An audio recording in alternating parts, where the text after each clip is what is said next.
Beleza. Então, já estamos gravando. E aí, qual que é a ideia, então? Essa gravação depois vai ficar disponível para vocês. Não sei ainda se no YouTube, se eu vou colocar num Drive, eu vou ver com a Crícia como é que a gente vai fazer isso. Então, essa gravação, de todo jeito, vai ficar disponível. E aí, bom, só retomando um pouquinho o que que a gente fez na aula passada. Na primeira aula foi uma aula bem básica mesmo. A gente viu algumas coisas do Python relacionados a mais a questão de tipos de variável, como é que a gente faz um loop, como que a gente faz condicionais em Python. Então a gente viu essas coisinhas que são bem básicas, né? Esses comandos mais básicos do Python. Hoje a gente já vem para uma aula que é um pouquinho mais, digamos assim, avançada. Então é uma aula com um pouquinho mais de informação, porque a gente vai começar oficialmente a falar das bibliotecas principais, que são as bibliotecas recomendadas para o desenvolvimento do projeto que vocês vão precisar desenvolver durante a disciplina, que são a NumPy, a SciPy, a Matplotlib, né? Isso para além das bibliotecas de animação. E a gente também vai falar um pouquinho sobre como fazer uma simulação, o que que é importante ou não. Então, aqui tá as bibliotecas que a gente vai usar. As bibliotecas em Python, elas são coleções, né, de módulos e funções que a gente vai conseguir chamar e usar. Então, a gente tem, para fazer a parte mais de computação científica, de tratamento de dados, tem duas bibliotecas que são muito importantes. Na verdade, eu acho que tem três. A Pandas também é uma biblioteca muito importante, mas a gente por hora eu não vou falar dela, não vou entrar em questão aqui, mas quem quiser pesquisar e ver o que que ela pode fazer, é uma ótima biblioteca. A gente vai focar na NumPy e na SciPy. Então, a NumPy ela vai oferecer um suporte para cálculo numérico com manipulação de arrays e de matrizes. Então, aqui, para quem tinha falado que já usou C ou que já usou Fortran para programar, vocês vão ver que tem uma diferença enorme mesmo na facilidade de você definir matrizes e de você fazer operações de matrizes usando essas bibliotecas quando a gente compara, por exemplo, com essas outras linguagens de programação que eu falei.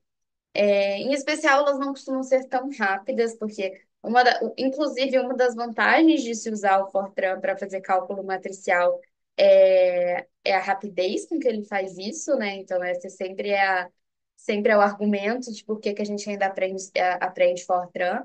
Mas é muito mais simples fazendo no NumPy, né? Muito mais simples para a gente entender. E a SciPy também ela oferece algumas ferramentas avançadas de cálculo, né, que incluem, sei lá, a otimização, se a gente quer fazer um fitting exponencial, qualquer tipo de fitting que seja, a gente vai fazer um fitting hoje como exemplo, né, usando a SciPy. Então, elas são duas bibliotecas muito importantes.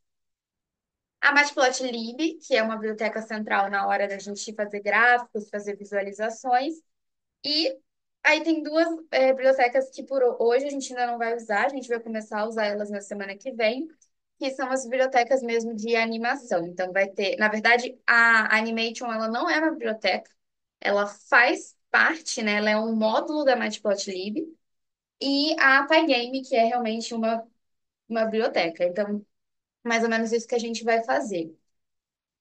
Bom, para a gente começar, eu trouxe dois exemplos assim do uso em conjunto quase da NumPy, da SciPy e da Matplotlib. Então, tem dois exemplos para a gente ver como mais ou menos que a gente faz as coisas. Aí deixa eu já abrir aqui o primeiro. Estão todos no Colab. Eu ainda não coloquei, ainda não disponibilizei lá no GitHub essa parte da aula de hoje, mas assim que terminar, eu disponibilizo. Então, vocês estão vendo, né? Ah, estão vendo. Nossa, então, o Zoom é muito melhor, porque no Zoom eu consigo ver tudo aqui, ó. Eu consigo ver o chat. Ah, que belezinha. Mas enfim. Então, esse aqui seria o primeiro exemplo. Então, sempre que a gente vai usar as bibliotecas, a gente precisa importar elas no nosso código. Acho que a gente já fez algo parecido na aula passada, importando algumas coisas. E geralmente no Python a gente usa isso daqui que são como se fossem apelidinhos, tá? Então a gente está importando a NumPy e sempre que eu for chamar alguma função da NumPy dentro do meu código, eu vou chamar como NP. Esse apelido não necessariamente é uma regra que ele precisa ser NP, você pode colocar qualquer coisa aí que você queira, e aí sempre que você usar aquela palavra, ele vai se referir a NumPy. Você pode, inclusive, não usar a abreviação. É comum que se use essa abreviação e é comum que seja o NP, né? Então, sei lá, se você colocar elefantinho rosa vai funcionar também, mas ninguém que lê o seu código vai entender ele. Então, essa é uma situação. Então, eu estou importando a NumPy, com esse apelido NP, e a Matplotlib em especial, eu estou importando também um módulo da Matplotlib, que é o PyPlot, que é o que a gente vai fazer gráficos mais simples e tudo mais. Assim como a Animation, ela é um módulo, né? Vocês vão ver que quando a gente importar ela, a gente vai importar exatamente assim, matplotlib.animation, as alguma coisa. Tá? Então, eu vou rodar isso daqui. E aí, bom, o que que a gente está fazendo nessas duas primeiras linhas? A gente está usando a NumPy e a gente está usando duas funções específicas da NumPy para gerar os eixos x e y de uma função. Então, o que que eu vou sugerir a vocês que sempre façam quando vocês acharem aqui uma função dessas bibliotecas? Tasca ela no Google, tá? Então, se vocês colocarem ela aqui, vocês vão ver, ó, aqui já me chegou direto a documentação própria da NumPy, que é muito bem feita, diga-se de passagem, tanto a da NumPy quanto a da SciPy. Então, aqui a gente vê o quê? Quem que é essa função? O numpy.linspace, ou no caso lá a gente está usando o np.linspace, que é a mesma coisa. Aí a gente tem aqui todos os argumentos que a gente precisa passar para essa função, né? E ele conta para a gente também o que que vai ser o retorno dessa função. Então, se a gente for olhar aqui, ó, a gente tem um start, um stop, um num. Aí vocês estão vendo que tem mais um tanto de argumento que eu não passei lá na minha função, porque eu não queria definir eles no geral. E aí eles têm aqui também uma coisa que é o default. Então, esse endpoint aqui, se eu não passar nada, ele vai entender que eu falei que ele é true, que ele é verdadeiro, tá? Então, o que que essa função o que essa função vai fazer para a gente? Ela vai retornar, né, números ali, um array de números, né, que vai começar no start, terminar no stop e vai ter esse número essa quantidade, né? Então, se a gente vier aqui, tá vendo? Por isso que é importante a gente fazer toda aquela documentação de função. Então, ele dá para a gente exatamente qual é o tipo da variável que eu tenho que passar, o que que é e o que que cada uma significa. Então, nessa função aqui, o que que eu estou dizendo?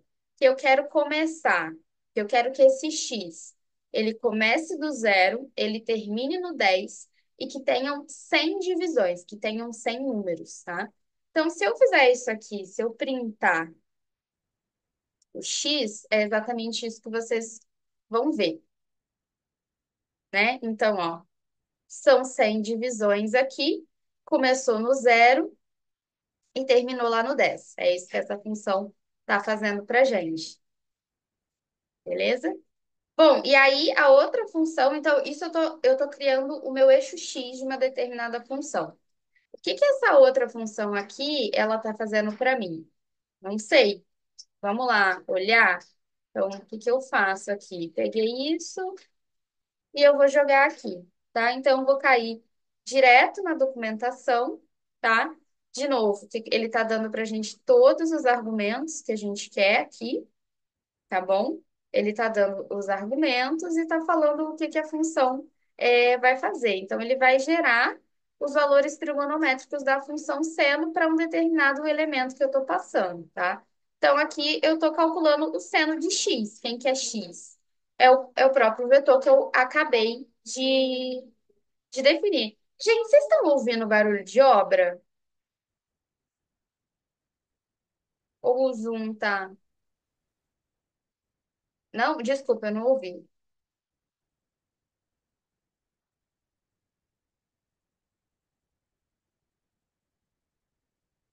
Ah, beleza. É porque tá tendo uma obra aqui e eu tô ouvindo pra caramba, mas às vezes o Zoom ele mesmo acaba com esse ruído de fundo, né?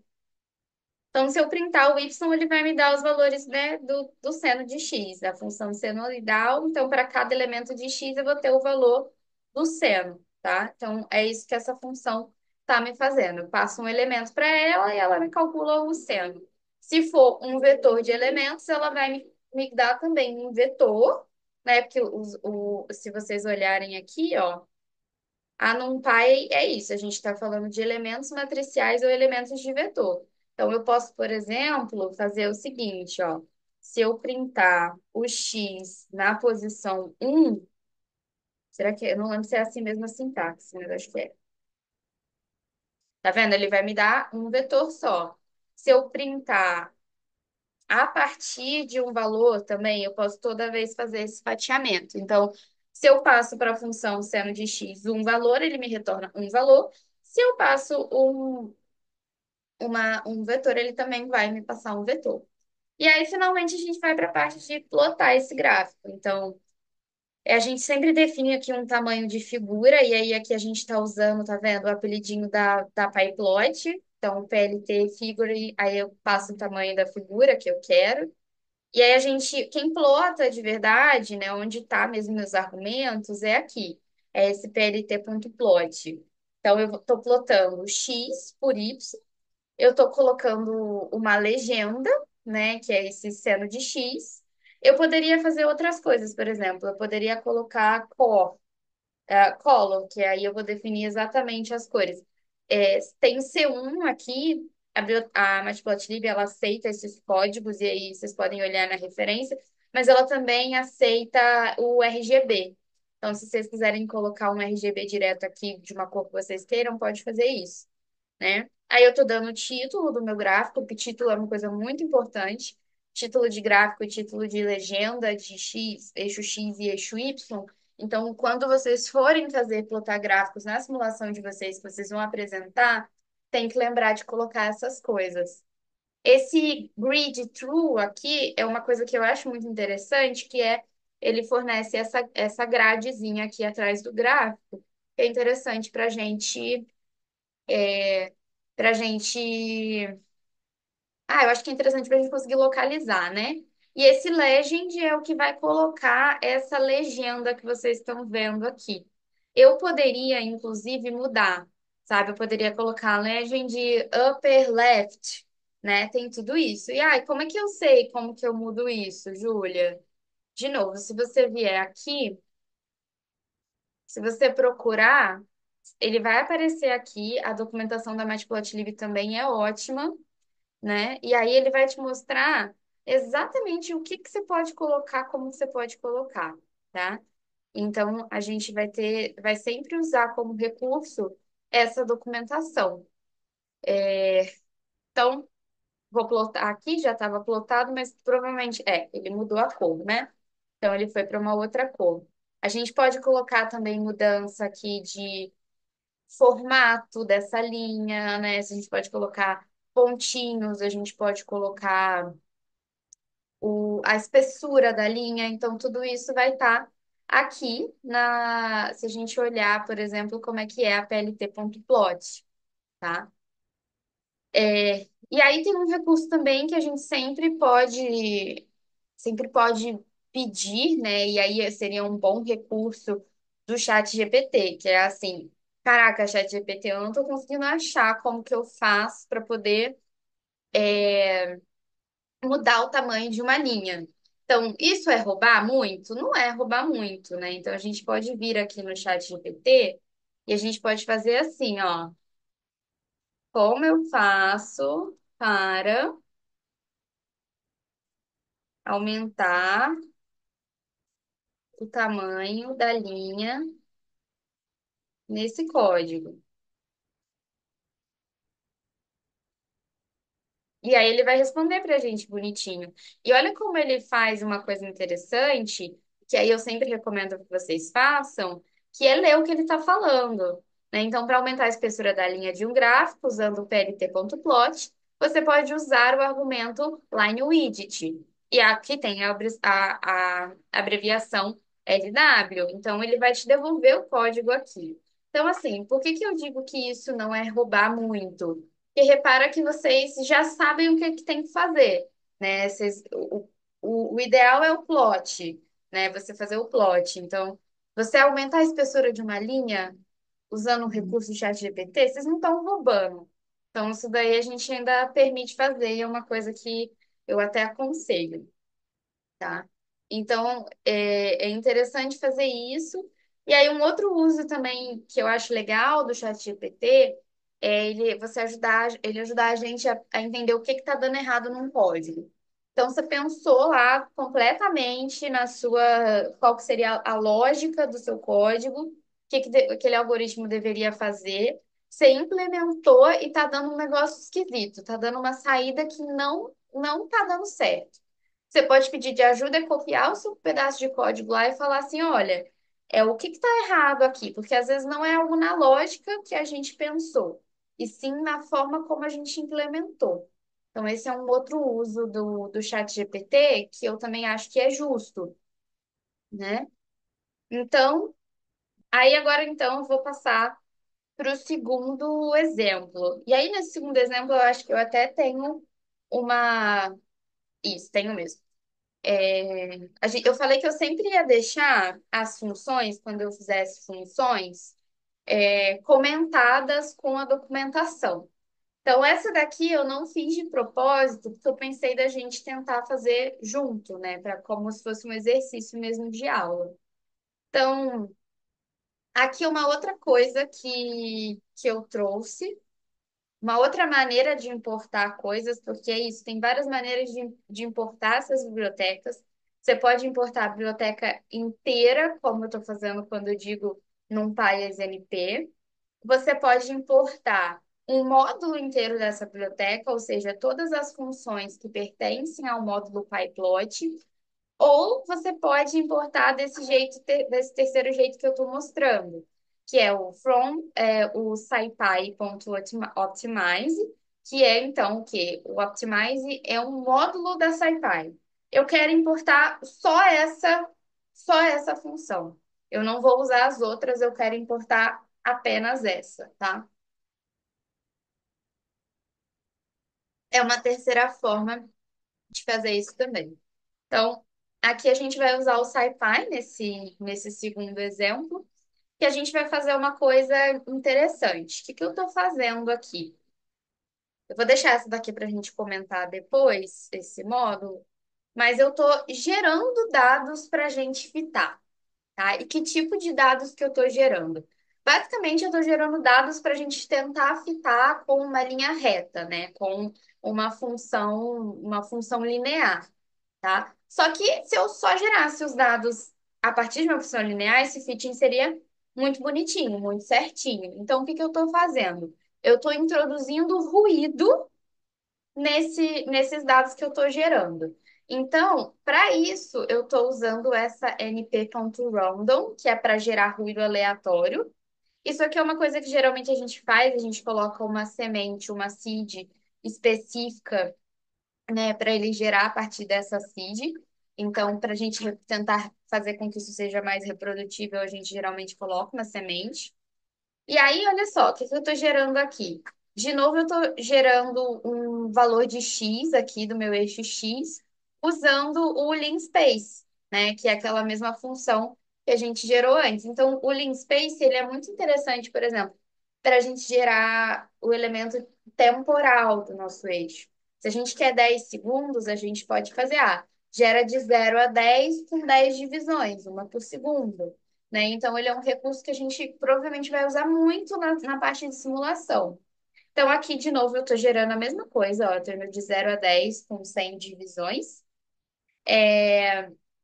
a Crícia acabou de responder, depois eu falo com ela. E aí eu estou fazendo o quê? Estou definindo aqui uma função, que é uma função parecida com uma função linear, porque, para quem não lembra de uma função linear, a gente tem uma cara assim. O f de x é igual a um a vezes x mais b, né? Geralmente isso aqui é uma função linear. Então, eu estou definindo aqui o que seria o meu A, é esse 2,5 vezes o valor de x mais 1,5. Só que eu estou somando aqui, ó, um ruído, tá? Eu tô adicionando um ruído nesse dado. Bom, é isso que eu estou fazendo. E aí vocês vão ver isso depois no plot. Ah, se você quiser entender melhor como é que funciona isso daqui, o que que eu estou passando como parâmetro. Vamos lá ver então o que que essa função aqui faz, tá? Então, ó, a documentação dela tá aqui. E aí ele vai falar que ele vai desenhar os random samples for the normal Gaussian distribution. Então, ele vai gerar ruído pra gente. E o que que eu tô passando aqui, ó? Tô passando o centro da minha distribuição, né? O outro parâmetro aqui é esse standard deviation, né? Que precisa ser não negativo. Então, é bom a gente olhar, de repente, o que que a gente precisa passar para esses elementos. Mas, basicamente, o que eu estou fazendo aqui é colocando ruído, e aí o que o x.size, esse ponto size, ele está dizendo que a quantidade de pontos com esse ruído, com esse desvio padrão e esse centro que eu quero, ele vai ser do mesmo tamanho de x. Então, para eu poder adicionar ele a todos os pontos de x, né? Digamos assim, para eu poder ter dois vetores do mesmo tamanho. Até porque eu estou multiplicando aqui por x, beleza? E aí a gente vai fitar. Como eu falei para vocês, a gente vai fitar esses dados através de uma função, né? Que é o quê? É um fit, que é uma função linear. Então, para a gente usar a SciPy para fazer esse fitting, a gente precisa usar essa função aqui que a gente pode usar outras funções, mas uma delas é essa curve fit. E o que que eu preciso passar para essa curve fit? Eu preciso passar qual que é a função que eu espero. Então, se é uma exponencial, eu preciso passar uma função exponencial. Se é uma função linear, eu preciso passar uma função linear, e assim por diante. E eu preciso passar quais são os meus valores de x e y, tá? Quais são os valores de x e y que eu estou pretendendo fitar, beleza? Então, é exatamente isso que eu estou passando aqui. Exatamente isso que eu estou passando aqui. E ela me dá dois valores aqui. Primeiro são os parâmetros da função que eu estou passando, tá? Então, aqui eu teria parâmetros A e B, porque se a gente olhar essa definição de função que eu fiz aqui, eu estou passando os valores de x, um valor de A e um valor de B, tá? Então, ela vai retornar para mim quais são esses parâmetros, tá? E ela vai retornar também os valores de covariância, que é o que vai dar para a gente o quão, sei lá, o quão efetivo foi essa função para fazer o fitting dos meus dados, né? Então, repara que eu não estou passando os valores de A e B aqui para essa função. Eu estou esperando a fit curve me retornar quais são os valores de A e B que eu tenho para essa função, beleza? Então, assim, ele sempre vai retornar isso para a gente. Bom, depois, se vocês quiserem ver um pouquinho mais como é que ela funciona, vocês podem abrir lá. Eu vou sempre deixar para casa fuçar nesse código, abrir e entender essas funções que a gente está usando, né? E aqui depois eu só coloquei que o A e B é igual a esse params, porque se vocês quando vocês verem lá na documentação dessa função, você vai ver que isso daqui, na verdade, o retorno dele é um vetor com todos os parâmetros dessa função que a gente está passando, tá? Então, aqui ele está retornando para a gente o que que ele achou mais adequado para ser os parâmetros de A e B da nossa função linear, tá bom? Que é essa daqui. beleza? Então, para essa daqui, isso é uma coisa que eu acho que eu gostaria que vocês fizessem, que vocês me mandassem depois.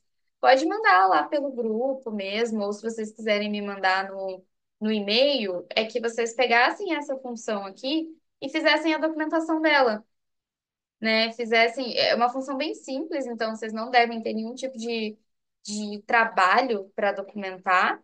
Eu queria que vocês fizessem a documentação só para eu ver se vocês pegaram o jeito ou não, e aí pode me mandar por e-mail. Manda lá com o assunto, documentação da função de monitoria, alguma coisa desse tipo. Então, quem quiser ter esse feedback, pode me mandar essa função documentada, tá bom? Beleza. Aí ok. Então a gente estava aqui no momento em que a gente teve esses coeficientes da reta retornado, e depois a gente vai fazer o quê? A gente vai pegar quem é a função ajustada, tá? Então esse y fit aqui que eu defini, repara que eu estou chamando a minha função, e aí eu tô agora sim eu estou passando os valores de x e os valores de a e b, que foi quem a curva fit me retornou, tá bom? Então, eu vou rodar aqui e aí, finalmente, eu vou rodar o plot. Já está rodado aqui, não quero dar spoiler. Mas, de novo, aí aqui vocês vão ver que tem algumas coisas legais que eu coloquei para a gente ver, que são diferentes da anterior. Então, o primeiro deles é esse scatter. O que que é esse scatter? O plot é o que vai fazer uma linha para gente. O scatter vai fazer pontos, tá? Então, os dados com ruídos, que foi aqueles dados que a gente gerou, ó, eu tô colocando como pontos azuis, beleza? E o meu plot, mesmo, quem que é o meu plot? O meu plot é o ajuste. Então, eu estou plotando o X por quem? Pelo Y fit, tá? Aí eu estou colocando uma legenda também. E esse jeito aqui de colocar a legenda foi, eu acho que um jeito que eu comentei com vocês de como a gente poderia manipular, que a gente chama de strings, né? Então, eu posso pôr esse app aqui na frente, e aí toda vez que eu abro e fecho chaves, eu estou dizendo que aqui, na verdade, ele vai colocar o valor de A com duas casas decimais. E aqui é o valor de B com duas casas decimais. Então, opa, tudo bem?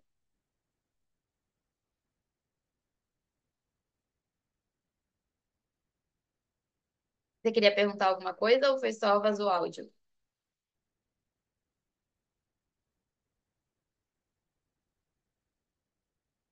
Beleza, eu vou continuar aqui então. E é isso que ele vai colocar pra gente na legenda. Então, vou rodar aqui de novo, né? Então, tá aqui. Ele colocou os dados, ó, se vocês olharem, né? O ruído, que o ruído faz é fazer essa coisinha de ficar assim, esse ruído que a gente jogou aqui. E em vermelho a gente tem o ajuste linear que a gente fez. E ele colocou aqui na legenda qual foi, no fim das contas, a função, né? A função linear que a gente usou para poder ajustar essas curvas. Então, esse aqui seria o valor de A, né? 2,47. E aqui o valor de B, que seria 1,71, tá? Então, isso daqui também é. Aqui a gente ainda tem um código que eu acho que é muito simples, mas é um código é, que a gente consegue formular um pouquinho mais de coisa, né? A gente consegue fazer essa formulação de algumas outras características, algumas coisinhas que a gente pode fazer aqui, beleza?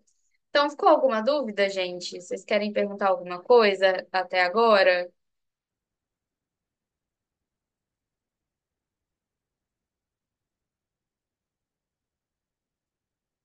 Tranquilo. Beleza. Então, assim, ó, a gente já deixa aqui anotado um primeiro combinado, que é vocês me retornarem a documentação dessa função. É obrigatório? Vai valer nota? Não. Mas se vocês quiserem um feedback, eu posso fazer isso.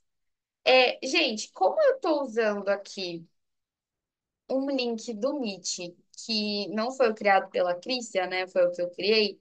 ele tá me mostrando, eu acho que vai acabar a nossa sessão em pouco tempo. Se acabar, eu já mando outro link lá no grupo para vocês entrarem de novo. Então, se acabar de supetão, assim, vocês forem expulsos da sala e alguma coisa do tipo, já fiquem esperando lá o link novo para entrar, tá?